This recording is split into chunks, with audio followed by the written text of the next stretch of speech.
morning, colleagues, and welcome to this partner workshop with the Home Group.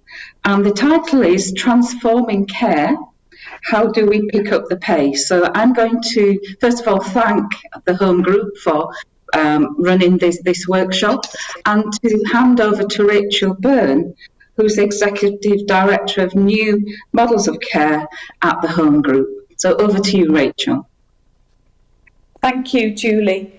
And welcome to everyone to our workshop. I think this is our third year at ADASS. It's something we look forward to because we're able to share our work and also learn from you about how we can perhaps improve that and so on. So I'm joined by my two colleagues, Dr. Nicola Stefano, who is our Director of Clinical Practice at Home Group, and Sarah Williams, who leads on all of our business development and responding to bids and tenders and so on. So the plan is, which I'm sure you're all used to now, that we will do a number of little slots of speaking and talking about our transforming care piece, and questions will come up on Slido. I think the best way for me, I'm not the most digitally savvy person, is I will just pick out questions and then put them to either Nick, myself, Sarah or Julie. And if we miss them, you will have our emails and you must get in touch and ask those questions directly to us. Please don't think I'm rude that I've only picked certain ones out. So just a tiny bit of background on Home Group. Some of you will know us, some won't. We are a national housing association. We are a little bit different from a lot of others because a third of our whole portfolio is supported housing and specialist care services. I've been at Home Group 11 years and we've come a long way in our care delivery. About 2.5 years ago, we recognised that the people that we deliver supported housing to and some of our CQC services, their care needs were far greater than they used to be a whole number of years ago. So we decided we wanted to tackle that head on as part of Home Group's mission and develop a more clinical model towards the care that we provided. We recruited Nick, and now we have a whole team, both located in services and centrally, that deliver that clinical offer. And then the second thing that I wanted to say is that, again, probably about 18 months ago, we just felt very strongly that we could have a better place in the world of transforming care and that we could deliver a strong offer. So with our board at Home Group, we took a decision to invest quite heavily, actually, in the Transforming Care programme to deliver both property and care and do that differently, which you'll hear a bit about. So it has become a huge mission for Home Group to make our mark on transforming care, and to do that, we need to help both our local authority colleagues and our clinical colleagues in the NHS and just about everybody else who's involved in transforming care to make that work. And the last little bit for me in terms of intro was around the customer. So normally, anyone who came to our workshop last year will have known that mainly that was delivered by our customers, the people who have their services delivered with us. But that's not possible virtually. And so what we've done is just a couple of very short videos, just so that you do hear the customer voice and not just us. So I think a bit like Bojo, I'm going to say next slide, which is actually a video.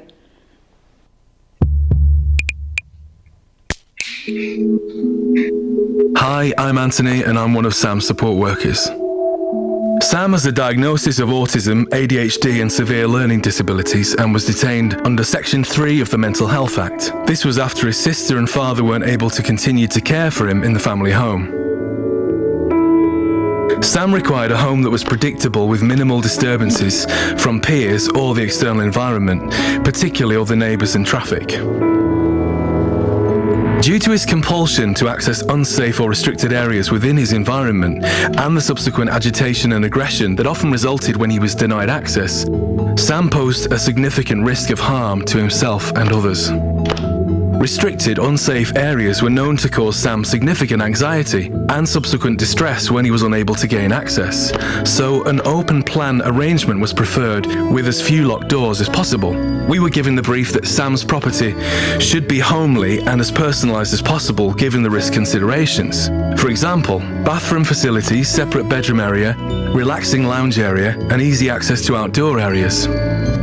At home, Sam needed to be able to complete activities in a closely supervised but low-stimulus environment, including similar safe facilities in the garden and within the grounds.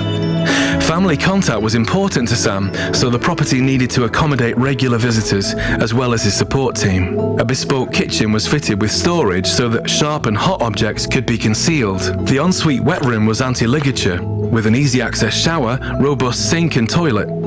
Pipework was boxed in. Radiators throughout the house were covered with specialised materials and control panels hidden flush into the walls. As Sam needed to be able to move freely around the property, robust and reinforced windows and doors were essential. We used toughened glass and flush fittings throughout, along with non-slip washable flooring. Electronics were kept to a minimum and devices concealed as far as possible, so storage with flush fittings was considered. Sam would regularly break items of furniture, including chairs, cupboards or bookshelves, so robust, heavy or secured furniture was essential. Chimneys and fireplaces were removed and bricked up, and additional ventilation bricks added throughout the property. A private garden was one of the most important things for Sam to help with self-regulation and de-escalation. We had to make sure it was not overlooked, that it was free of areas that may cause Sam to navigate towards fixations or triggers, and with space for exercise and enjoy in nature. We found a property with a large enough external space to provide a wall within a walled garden, giving Sam privacy and a safe space to express himself while not disturbing neighbours.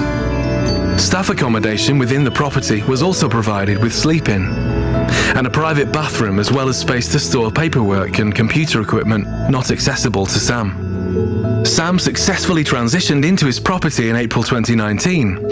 He has adjusted well to community life, enjoying his garden and having the space for his family to visit him on a regular basis.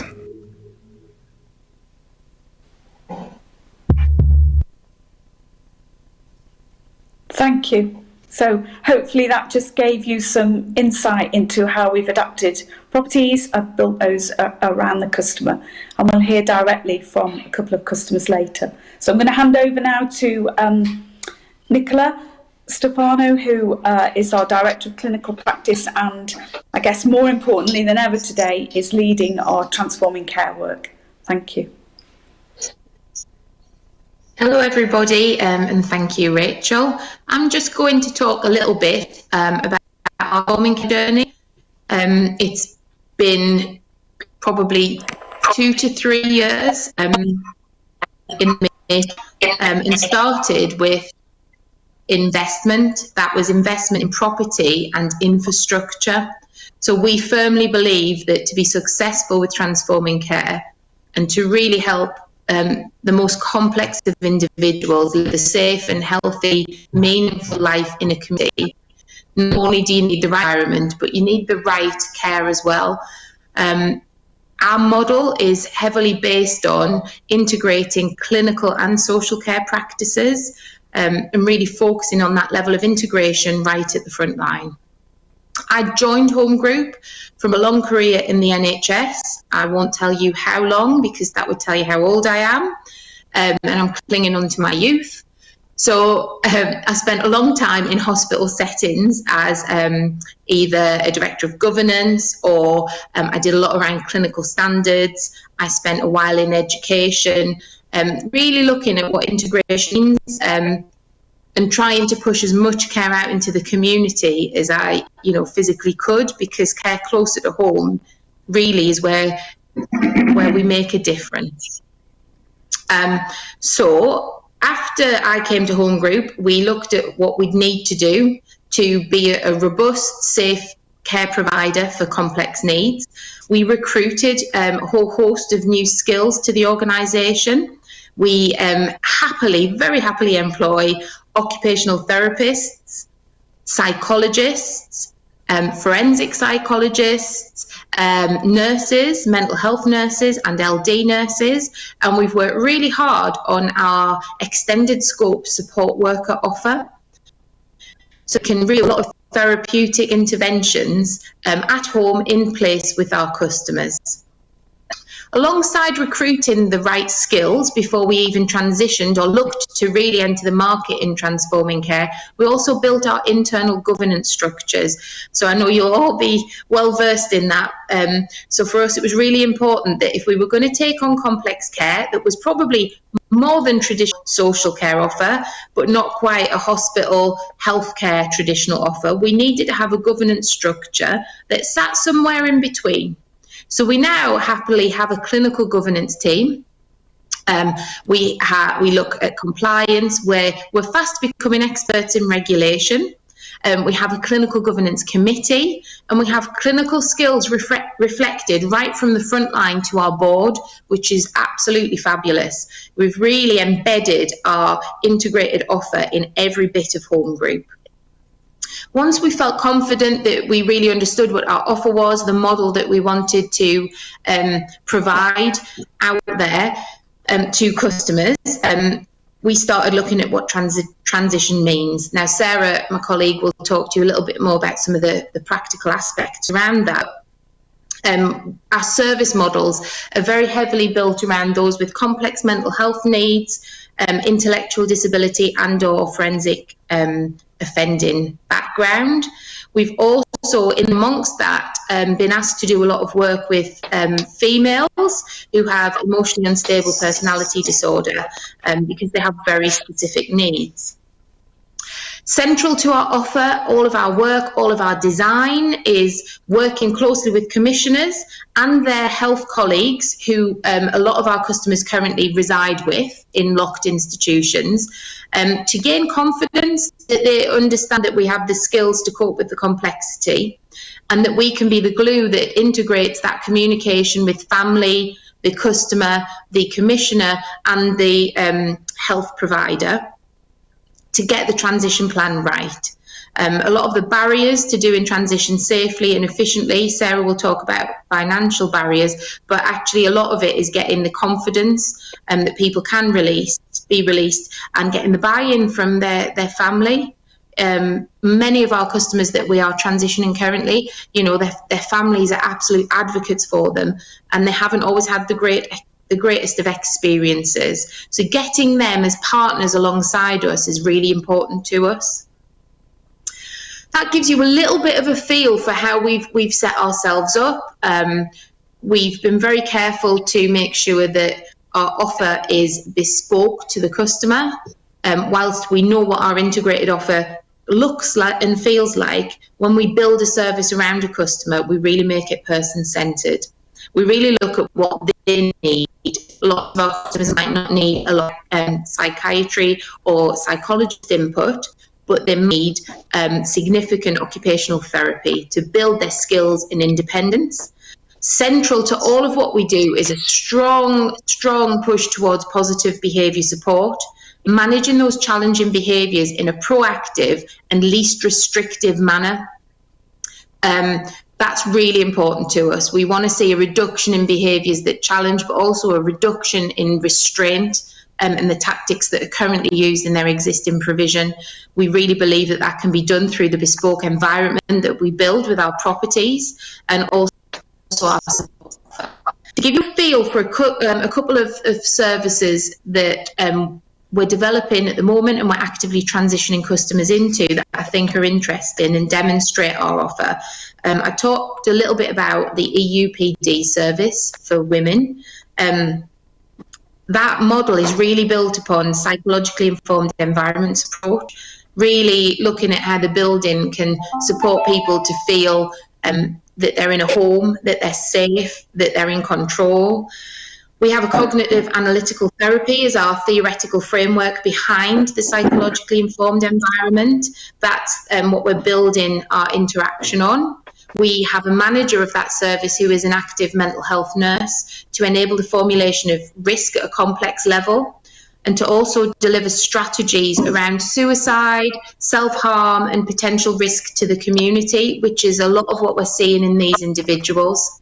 What we hope this will lead is the transition is completed, that these customers will be able to settle more swiftly, and then we can start to build on that reduction in the self-harm or the suicidal ideation.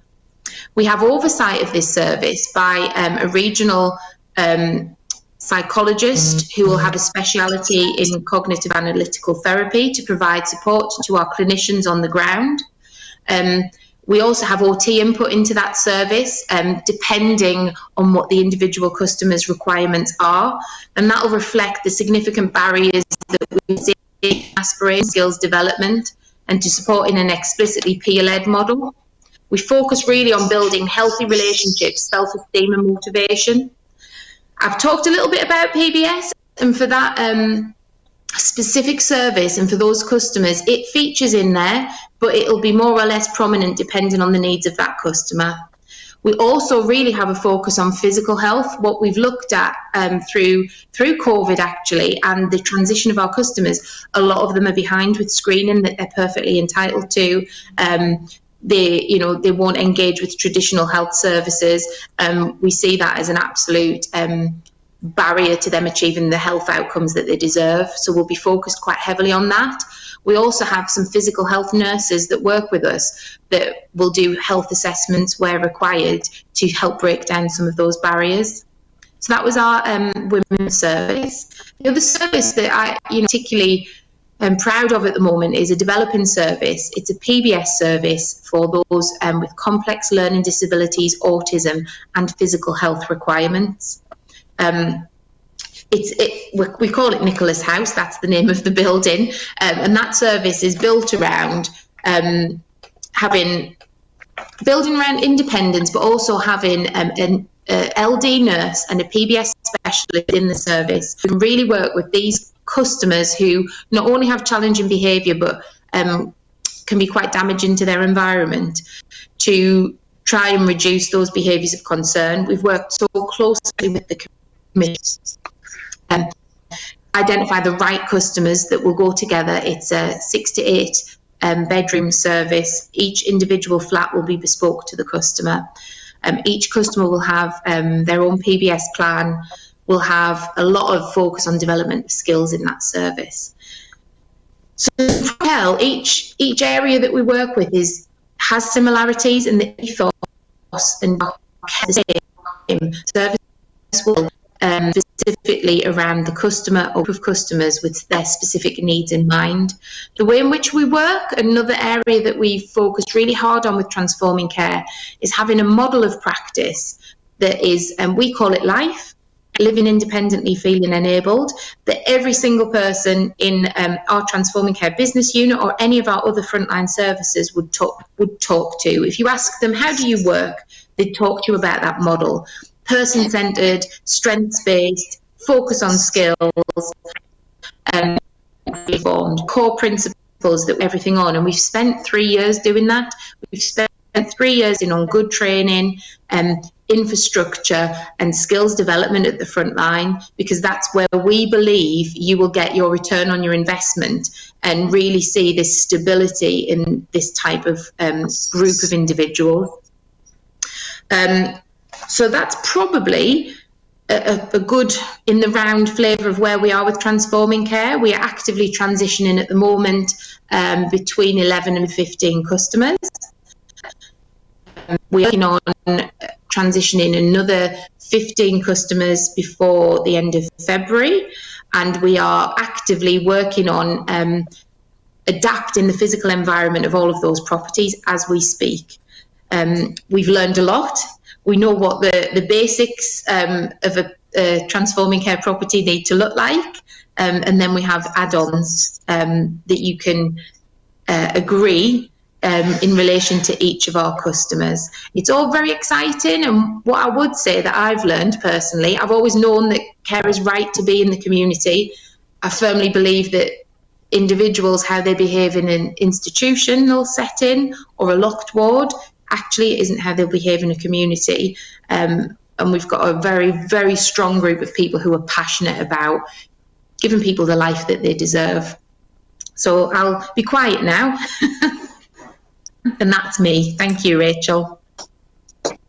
Thanks, Nick.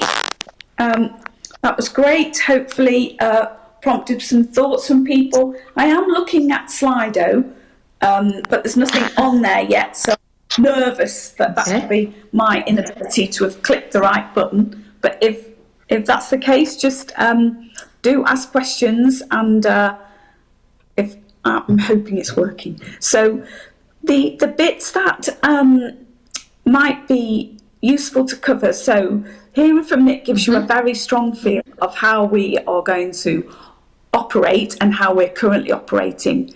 One of the things I wanted to mention was that we did, when we started this whole process, we did some property only offers.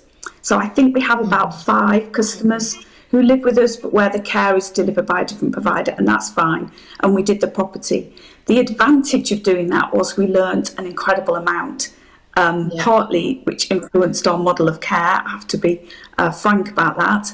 And also about how to manage the property. And Sarah, when she talks, will mention some of the difficulties there have been about just getting through that process. But we did produce a lessons learnt report. We didn't attribute it to individual commissioners or authorities, but I spoke to about 6 or 8 different people that have been involved in the placement of 2 or 3 customers. And then we brought that together as a lessons learned, and that will be made available to anyone at the workshop. And it is interesting because it does hit, I'm sure, on some of the issues you probably face, and it's one of the reasons why pace around transforming care has been slow. But I think Sarah will pick a little bit of that up in her next piece. So thank you to Nick, and we'll move on to hearing from Sarah Williams. Hello everybody. As Rachel says, I'm going to talk you through just some of the challenges and learnings we've found on our transforming care journey so far. So as the lead for business development in the South, my team manages the transforming care frameworks, the customer relationships, the commissioner relationships, and all the responses to call-offs. They model care packages, they lead on associated financial negotiations with health and social care, and they tender to retain existing business and secure new business. On a national level, we're now embedding transforming care infrastructures in the Midlands, Kent, Swindon, Leeds, Hertfordshire and Torbay, and that's just this year. We're currently scoping out a pipeline for further opportunities for the next 2 years across these and other areas across the country. So as Rachel said, we started our model on transforming care with the property only offer, and that then evolved into the care and support offer that we are now focusing on today. With significant investment in clinical staffing and expertise, we're now able to offer a bespoke support and housing offer according to a customer's individual needs. So I've worked for Home Group for 14 years, and I've been fortunate enough to have been involved in transforming care at Home Group from the start. So I was originally working as an operational manager through implementation stages, but now I'm covering the business development side of things and developing some of our current products with the teams as Nick's described. My journey with Home Group in this and previous roles has meant that I've gained extensive experience in the highs and lows of transitioning customers from the clinical setting and making sure that their transition into their home in the community is as smooth as possible. So I thought it'd be good for me to share with you some of the learnings and challenges that we've faced over the last 2 years. The continual debate over who should be funding an individual can hold up a person's transition, as we know from hospital. So whilst local authorities and health converse back and forth around entitlements or the size of care packages or refurbishments or adaptations of works, costings, for example, the person at the centre of this and their family is often left wondering what is happening. They're unsure as to what they can do, if anything, to keep things moving, keep momentum going, or even just to make things happen. We know where care packages are split funded, these cases have got to be approved by panels, and everyone involved needs to be reassured finances are accurate and sufficient. But for us, on more than one occasion, we've had sign-off by local teams on percentage splits and amounts, only to be told later that further approval is needed from senior managers further up the chain. So as you can imagine, acquiring a property, recruiting in most cases to quite a substantial staff team, takes time and significant investment. So any part of this, if it's held up by any part of guaranteeing funding, it just creates issues and delays, which has kind of a knock-on effect to getting that person to move in the first place. So where service users and customers have very specific housing needs, and they need new homes with extensive refurbishments, adaptations on a tight turnaround, funding certainty from the outset is vital for us to make transition work. One reoccurring issue that we found is around the specification of work to a property. So I just wanted to explore this a little bit. And in particular, it's around getting those specifications agreed. Clinicians, family and social workers are usually involved and consulted around the customer's home environment.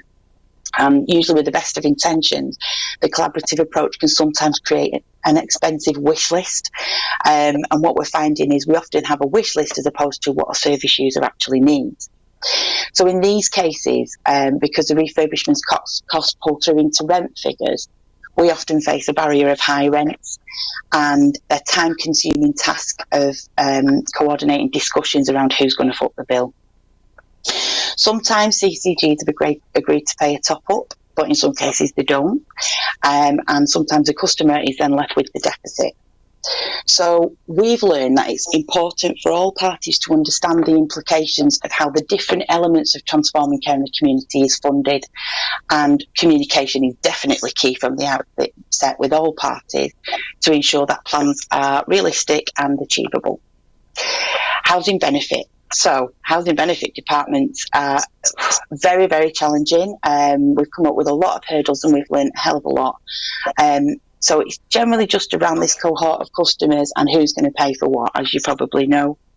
So I spent a lot of time collating care plans, scopes of works, clinical assessments, and that's to justify why a customer might need a second bedroom, for example, or ground floor accommodation, or a single property in its own garden in a particular area. So as a result of that, we're now involving external consultants to challenge housing benefit decisions, just to make sure that we're getting the right amount of rent for our customers.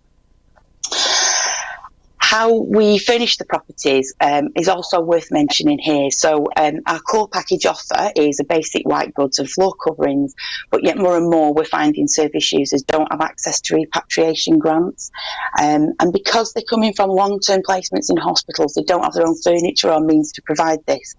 So if you can imagine furnishing two-bedroom property or sometimes three-bedroom properties from scratch, it is quite costly. And all these things need to be considered at the earliest opportunity. Just ordering specialised furniture takes so much time.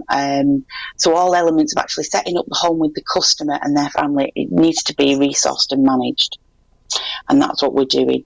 So where we haven't been able to secure grant funding, we've made provision to outlay for furnishings and charge it in a weekly amount back through the rents to the customer to retrieve the costs. So we offer this as a solution, but it's worth bearing in mind that it does inhibit a customer's choice. So because of procurement regulations, they're now picking from a menu of furnishings from a procured list of providers, as opposed to just freely choosing where they shop. So, you know, if they do have control of a budget that they can apply to set up their home, it's much better for them and their individual choices. So once we've overcome all those cost issues and acquired the right property, the conversations move to transition. So the transition model we offer, we feel, is a fundamental part of the success of any community placement, as Nick said. COVID has had an effect and inevitably inhibited some of the transition plans that we have had to ongoing, and we've had to find workarounds to access our customers, which is expected. But Under usual circumstances, we still encounter issues when planning for implementing transitions. So things like gaining information from a clinical setting or just gaining access to the setting and the customer itself can be difficult. We also have to manage expectations with professionals around positive risk-taking and in the community, and I think Nick touched upon this. Because we know everyone involved needs to feel confident that a customer is ready to transition. Health professionals can often expect us to reproduce a clinical setting in the community, while we're promoting independence and re-enablement. Therefore, we have to manage those expectations from the outset, and we have to help them understand that it's a clinical offer that we have that's based in a home for life, as opposed to a clinical setting in the community. So, as you can imagine, these relationships take time to evolve, and these shared understandings take time to establish, and that can hold up moving. Therefore, we need a collaborative approach, and it's vital that working hard in MDTs, attending court of protection proceedings, working alongside everyone, and all those people that are important to the customer is important to keep things moving. So collaboration is the key, is the message. In areas where transition works best, we find this is because of that strong collaborative approach between all parties, and that includes health and social care. So some commissioning teams have appointed a lead who oversees the twists and turns. They have a handle on what's needed to aid move on. The person coordinates regular update meetings, they change panel decisions, they sign off works, specs and purchases, and they know that all parties have been involved and consulted. They kind of have a bird's eye view of what's going on. They understand the joint funding, any barriers, and they're prepared to challenge them if necessary. They're a constant point of contact for parents, loved ones too, and they are now feeling reassured in those situations that they've got someone who can listen to them, take forward their issues, feelings or concerns, and we can work through them together. So our relationship with all partners is important, but earning the trust and confidence of parents, as Nick said, and loved ones is the most important thing we found as a solution to get over some of those barriers. So we know now how vital their input is and knowledge is to sustaining a long-term placement. So what we tend to do is factor in regular update calls. We've been doing video links with families and customers, and we have regular feedback sessions and lessons learned sessions around that. And our teams are working really closely now with families and loved ones from day one, from the outset. Despite all these challenges, we're still committed to supporting transforming care customers in the right home for them, and it's so important for us that we use our learning and experience, as Rachel said, to refine our offer, and that's what we've done. So hopefully, moving forward, we're going to be getting it right for those people that matter, which is the customer. And that's from me some of the challenges and barriers we faced. There are many, many others, but I think it's important just to keep the customer at the heart of everything we do. Thank you, Sarah. That was great. Thank you. So thanks to both my colleagues. So hopefully you have a better understanding of where we are on delivering transforming care and our offer, and our willingness, genuine willingness, both to learn but to interact with our local authority colleagues and NHS colleagues to get it right. Hi, I'm Elaine, and my sons, Phil and Tony, who are twins by the way, are about to move into their own home, thanks to Home Group.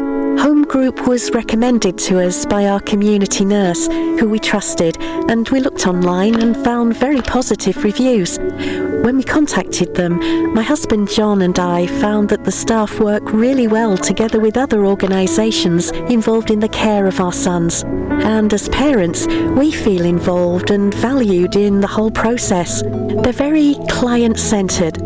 In our conversations with them, they all want to know everything about our sons, and from first impressions to today, they've always been professional in their dealings with us. Their standards are very high. They want the best for our sons, from the larger things down to the smallest details.